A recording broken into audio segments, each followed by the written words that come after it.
할렐루야! 오직 예수! 거룩한 주의 날에 하나님 말씀을 전하겠습니다. 하나님 말씀은 이사야서 7장 1절에서 25절까지 보겠습니다. 성경을 펴놓으시고 하나님의 말씀을 들으시면 또 크신 은혜가 임할 줄 믿습니다. 한 절 한 절 강예식으로 설교를 하기 때문에 말씀을 보면서 은혜를 받기를 바랍니다. 하나님 말씀이 전해질 때 여러분 모두에게 하나님의 크신 은혜와 은총이 임하기를 예수 그리스도의 이름으로 간절히 축원합니다. 애언서에 기록된 그날은 하나님의 날을 의미합니다. 그날이라는 의미는 이중적 계시가 있는 말씀입니다. 즉 그날은 이스라엘 민족에 대한 심판의 날을 의미하고 있기도 하고 또한 마지막 때의 심판의 날을 의미하고 있습니다. 그날에 대한 말씀이 애언서에만 약 100번 기록되고 있습니다. 이사야서에만 약 43번 기록되어 있습니다. 이사야 선자는 남유다 백성들에게 그날에 일어날 일에 대해서 예언을 했지만 남유다 백성들은 이사야 선자의 말에 귀를 기울이지 아니했습니다. 오늘날 이 시대도 마지막 그날에 대한 예언의 말씀과 징조가 두드러지게 나타나고 있음에도 사람들은 전혀 두려워하지도 않고 귀를 기울이지도 않고 살아가고 있습니다.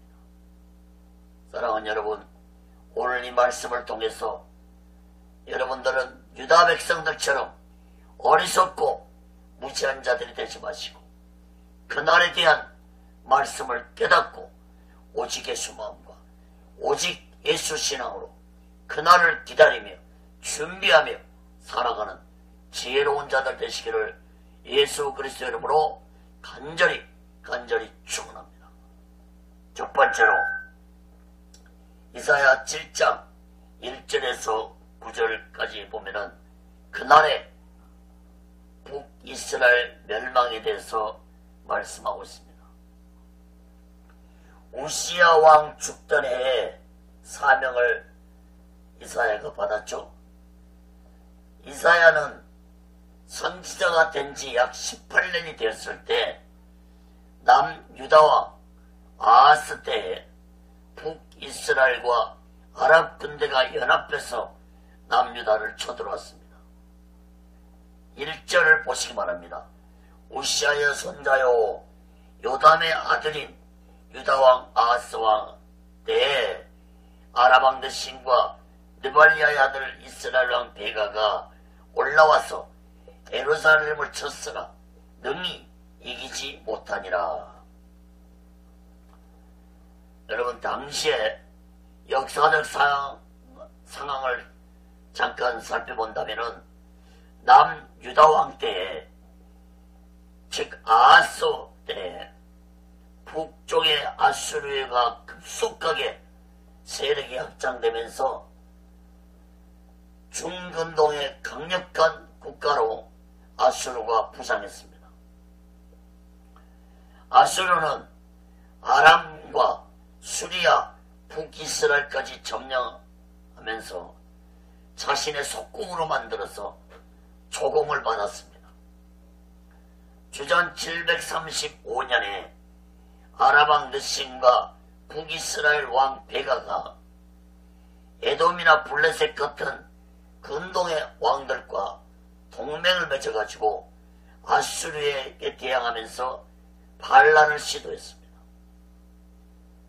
그들은 남왕국 유다에게도 반아수르의 동맹에 참가하기로 요구했지만 남유다 왕 요담과 아하스는 이에 응하지 않았습니다.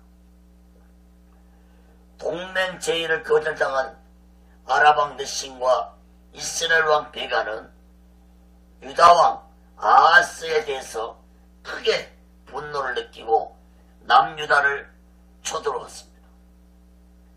역대기하 28장에 보면은 이 전쟁으로 인해서 남유다는 전 국토가 짓밟혔고 아람과 이스라엘의 동맹군은 계속 진군해서 남유다의 수도인 예루살렘까지 포위했습니다.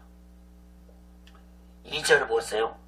혹이 다윗 집에 구하여 가로되 아람이 에브라임과 동맹하였다 했으므로 왕의 마음과 그 백성의 마음이 살림이 바다에 흔들림같이 흔들렸더라. 상황이 이렇게 되자 남유다와 아하스는 자신을 종이요 아들이라고까지 표현하면서 아수르와 디글랏빌레셀에게 많은 예물과 함께 사신을 보내서 도와달라고 요청을 했습니다. 아수르 왕은 남유다의 요청에 신속하게 응해서 아랍을 진공했고 다메섹을 정복한 후에 느신왕을 죽였고 북이스라엘까지 멸망시켜버렸습니다. 결국 이 일로 인해 남유다는 아수르에게 계속적으로 조공을 바치는 신세로 전락하고 말았습니다. 이러한 역사적 상황들은 7장 이후에 일어날 일들을 기록하고 있습니다. 사랑하는 여러분, 문제는 남유다에게 왜 이런 위기가 찾아왔느냐는 것입니다. 단순한 국가 간의 전쟁이 아니라는 것입니다. 사랑하는 여러분, 세상 속에 우연이라는 것은 없습니다.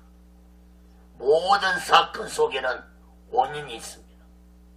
남유다가 연합세력의 공격을 받고 남유다 백성 모두가 두려워 떨게 된 것은 아하스 왕의 통치에 잘못이 있었습니다.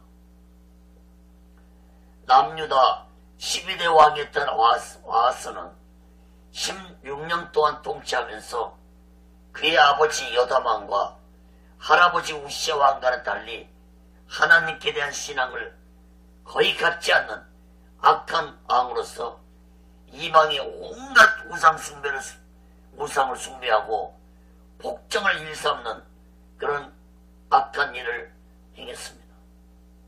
하나님을 멀리하고 우상을 섬기게 된 남유다 백성들의 마음은 전쟁으로 인해서 두려움에 떨 수밖에 없었습니다. 남유다 백성들이 두려워 떨고 있을 때 하나님의 말씀이 이사야 선지자에게 임했습니다. 하나님이 이사야에게 와스 왕을 만나러 갈 때 이사야의 아들 스왈 야습을 데리고 가라고 말씀했습니다. 3절 보세요. 때 여호와께서 이사야에게 이르시되 너와 내 아들 스왈 야습을 잇몸수도 끝 세탁자의 밭 큰 길에 나가서 아하스를 만나. 당시에 이사야는 젊었습니다. 얼마 후에 그의 아내가 또 자녀를 출산한 걸 보면은 당시의 스왈 야습은 아직 어린아이였음을 짐작할 수 있습니다. 어린 아들을 데리고 왕을 만나러 간다는 것은 매우 이례적인 일입니다.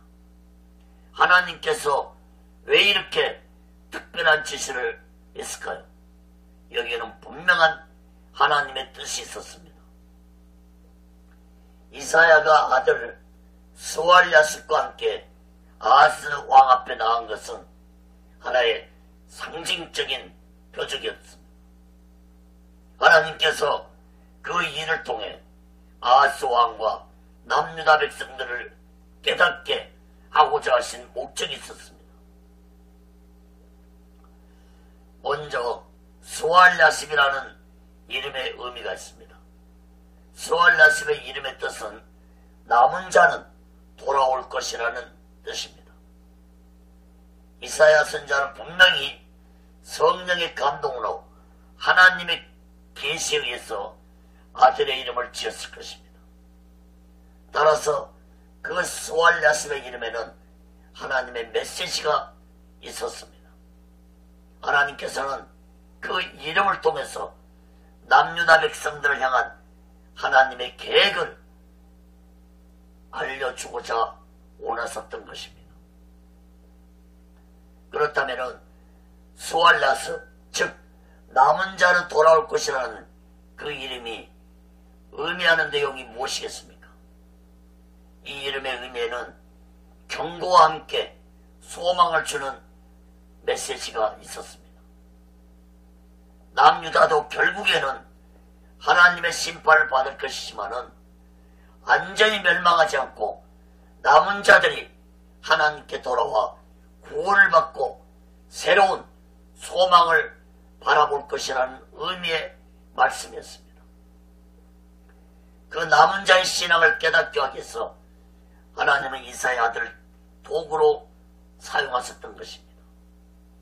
이사야가 아들을 데리고 어디로 갑니까? 그곳은 잇몸수도 끝 세탁자의 밭 큰 길이라고 했습니다. 잇못은 예루살렘 근처에 기온샘에서 흘러나오는 물을 모아둔 저수지를 의미하는데, 그 저수지로부터 흐르는 몇 개 도랑들이 성읍의 외곽 지역에 있는 세탁을 위한 넓은 노천 공간이 있었는데, 하나님은 아하스 왕이 그곳으로 올 것이니까 이사야 선자에게 아들을 데리고 왕을 그곳에서 만나서 하나님의 메시지를 전하라는 것이었습니다. 아하스 왕이 왜 샘물로 나왔을까요? 이것은 곧 아하스 왕이 아랍과 북이스라엘 공격에 대비해서 예루살렘 성 안에 원활한 물 공급에 대해 불안한 마음을 가지고 나갔다는 것을 알 수 있습니다. 전쟁이 일어나면은 무기보다도 더 필요한 것이 곧 물입니다. 그래서 상대 적들은 그 나라의 수로부터 집중적으로 공격을 하게 됩니다. 아하스 왕이 샘물로 나간 것은 하나님을 의지하지 않고 있다는 하나의 증거이기도 합니다.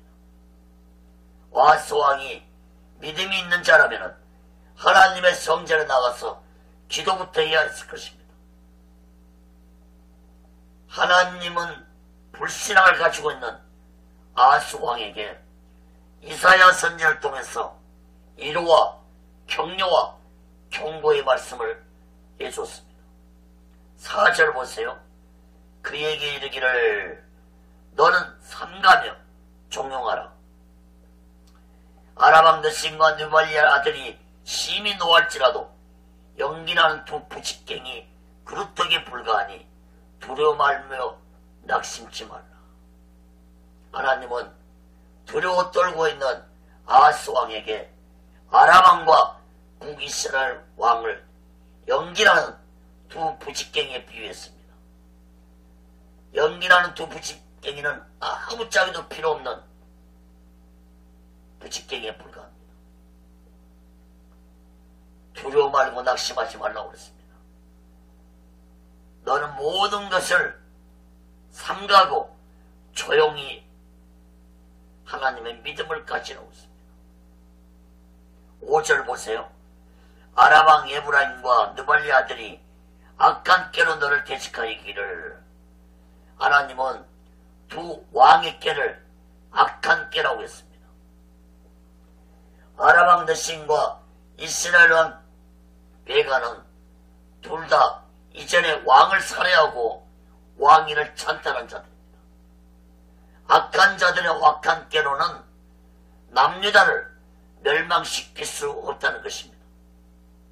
비록 남유다 왕 아하스가 하나님을 의지하지 않는 불신앙을 가지고 있지만 남유다는 하나님의 구원의 계획 속에서 메시아가 태어날라 했기 때문에 악한 자들의 악한 깨에 넘어가게 할 나라가 아니라는 것입니다. 이들의 악한 깨가 무엇인지 6절 7절 보세요.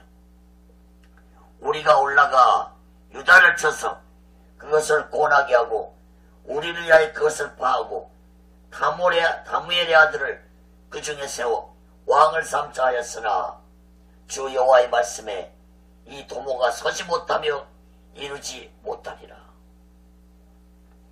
이들의 악한 계는 남유다를 멸망시키고 자신들이 원하는 왕을 세워서 남유다를 다스리고자 했지만 하나님은 이들의 악한 일이 이루어지지 못할 것이므로 두려 말고 낙심하지 말고 하나님을 의지하라는 것이었습니다.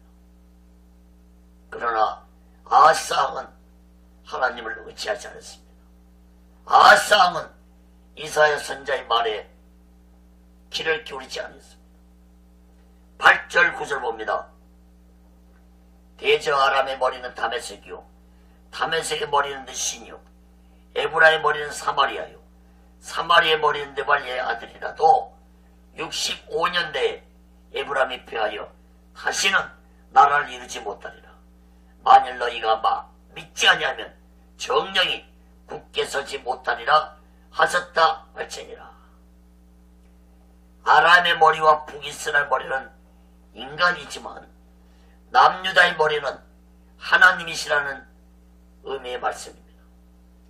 북이스라엘 에브라임은 65년 후에 멸망해서 다시는 회복되지 못할 것이라는 말씀처럼 북이스라엘은 BC 722년에 아수르에 멸망받고 이사야의 예언대로 65년 후가 지난 BC 669년에 아수르 왕에 의해서 대대적인 국외 추방과 이민 정책이 북이스라엘에게 일어났습니다.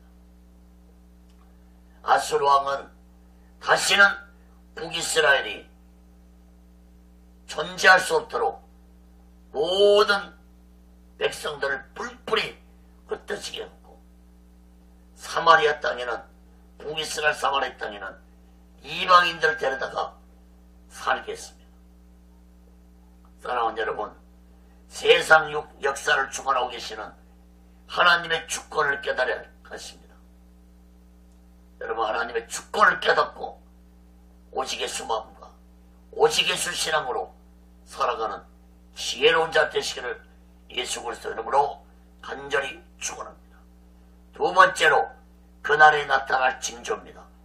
이사야 7장 10절에서 17절까지 보겠습니다. 하나님을 의지하지 않고 아수르 왕을 의지하는 아하스 왕의 불신앙에도 불구하고 하나님은 아하스 왕에게 직접 말씀을 하셨습니다. 하나님은 아하스 왕에게 무엇이라고 말씀했습니까? 여러분, 하나님이 아하스 왕에게 직접 말씀하셨다는 걸 주목하시기 바랍니다. 10절 11절 봅니다. 여호와께서 또 아하스에게 가라사대 너는 내 하나님 여호와께 한 징조를 구하되 깊은 데서부터 높은 데까지 구하라. 하나님이 아하스 왕에게 무엇이라고 했습니까? 깊은 데서든지 높은 데서든지 징조를 구하라고 했습니다. 하나님은 아랍 군대와 북이스라엘 군대가 쳐들어왔지만 이 전쟁에서 승리할 것이라는 징조를 보여줄 테니까 무엇이든지 구해보라는 것입니다. 구하면 징조를 보여주시겠다는 것입니다. 그러나 아하스 왕은 이러한 하나님의 말씀에 순종하지 않았습니다. 12절 보세요. 아하스가 가로되 나는 구하지 아니하겠나이다. 나는 여호와를 시험치 아니하겠나이다 한지라. 믿음의 말같이 보입니다. 아하스 왕의 대답은 참으로 교만하고 불신앙에서 나온 말입니다. 한마디로 아하스 왕은 자신이 계획한 것을 그대로 실행하겠다는 것입니다. 하나님을 의지하는 대신에 아수르 왕에게 도움을 청해서 두 연합 세력을 물리치겠다는 것입니다. 이사야 선지자는 하나님의 징조를 거부한 아하스 왕을 책망했습니다. 13절 보시기 바랍니다. 이사야 가로되 다윗의 집이여 정건대 들을지어다. 너희가 사람을 괴롭게 하고 그것을 작은 일로 여겨서 또 나의 하나님을 괴로우시게 하려느냐. 이사야 선자는 아하스 왕에게 백성들을 괴롭게 하는 일을 작은 일로 여기고 있다고 책망했습니다. 남유다가 전쟁으로 인해 백성들이 고통당할 것인데도 하나님을 의지하지 않는 아하스 왕을 책망했습니다.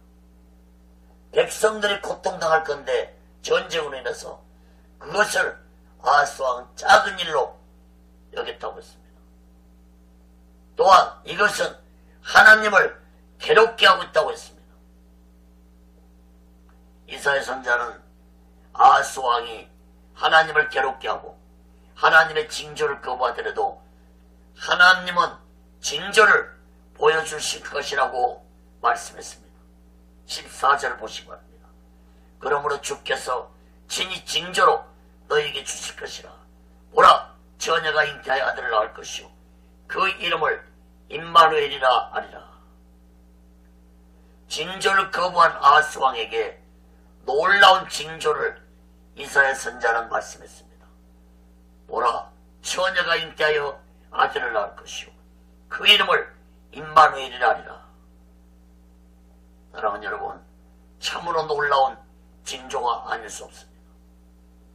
아마도 아하스 왕은 이사야 선자의 이 말씀을 듣고 이사야 선자가 미쳤다고 했을지도 모릅니다.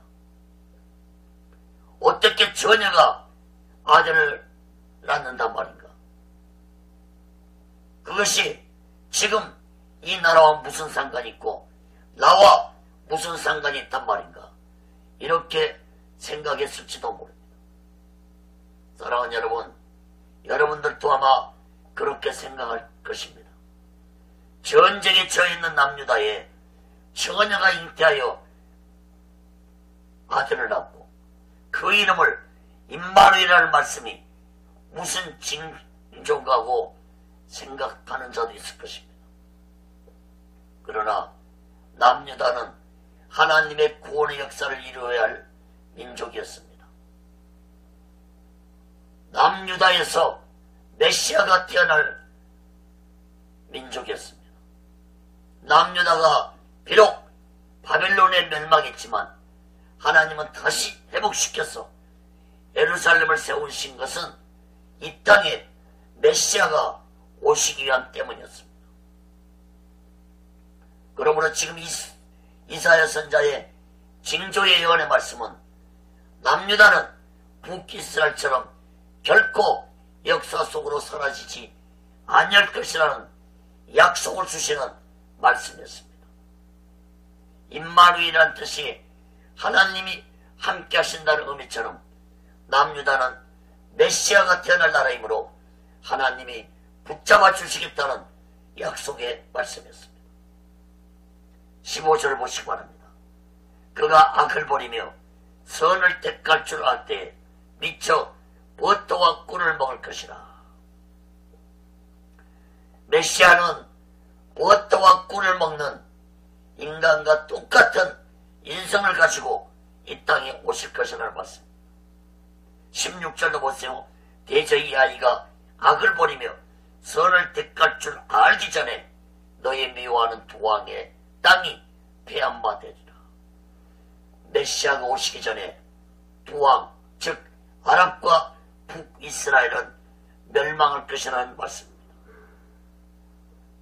사랑하는 여러분, 하나님의 말씀대로 역사는 이루어지고 있다는 사실을 명심하시고 또 명심하시기 바랍니다. 세상 역사를 주관하고 계신 분은 사람이 움직이는 것이 아니라 하나님이 움직이고 있다는 사실을 깨달아야 할 것입니다. 17절 봅니다. 여호와께서 에브라임이 유다를 떠날 때부터 당하여 보지 못한 날을 너와 내 백성과 내 아비 집에 임하게 하시더니 곧 아수르 왕에 오는 날이니라. 비록 아람과 북이스라엘을 멸망당한다 할지라도 남유다는 아수르에게 멸망될 것이라고 말씀했습니다.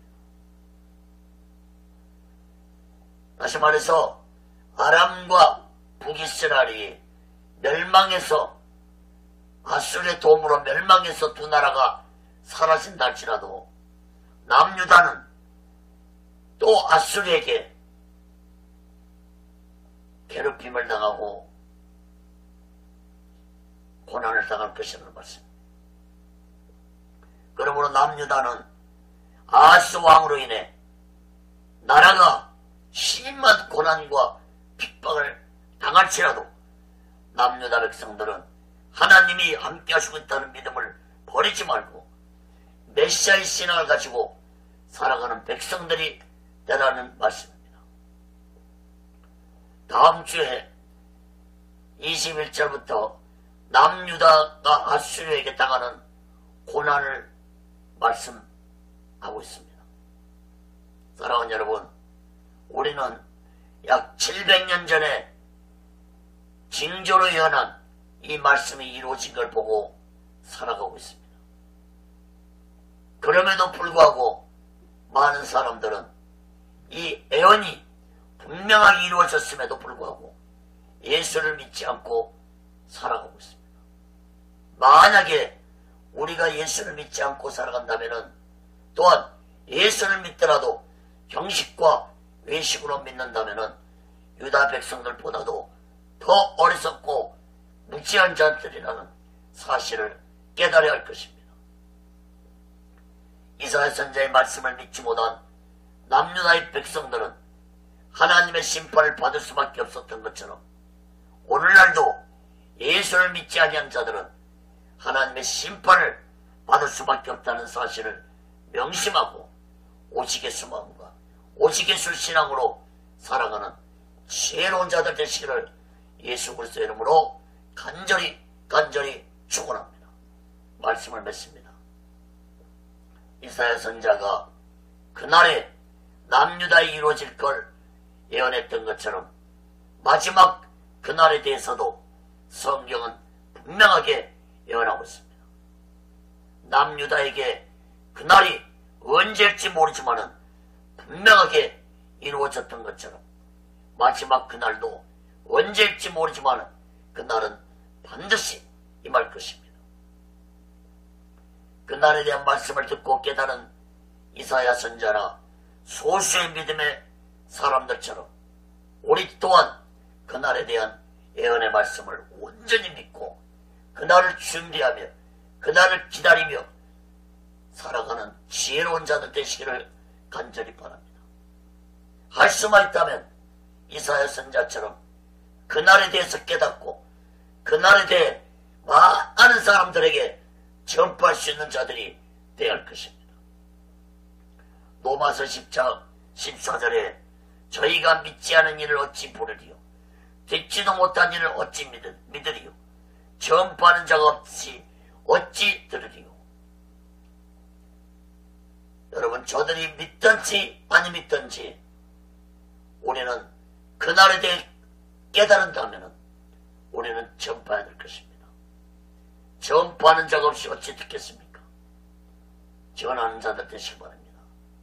사랑하는 여러분, 진실로 이 마지막 때 오직 예수 마음과 오직 예수 신앙을 가지고 그날에 대해서 깨닫고 널리 전파하는 귀하고 복된 자들 되시기를 예수 그리스도의 이름으로 간절히 축원합니다.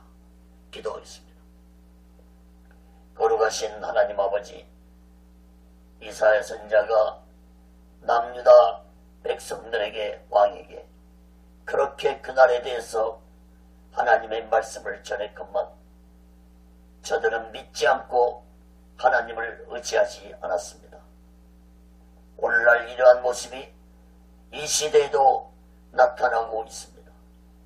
성경은 분명하게 그날에 대해서 증거하고 있건만 세상 사람들도 예수 믿는 자들조차도 교회도 그날에 대해서 너무나 모르고 있고 무지한 모습을 가지고 살아가고 있습니다. 아버지 하나님, 진실로 주의 종들이 그날에 대해서 분명하게 깨닫고 이사야 선지자처럼 선포하고 가르칠 수 있는 자들 되게 도와주시고 하나님의 백성들이 그날에 대해서 깊이 깨닫고 그날을 준비하며 살아가는 지혜로운 자들 되게 하여 주옵소서. 반드시 그날은 올 것입니다. 심히도 그날이 가까우신 이때에 진실로 그날을 준비하는 예수 믿는 자들, 주의 종들이 되게 하여 주옵소서. 모든 것 감사합니다. 오직의 순례는 세워주시고 인도해 주옵소서. 모든 것 감사하며 예수 그리스도로 간절히 기도합니다.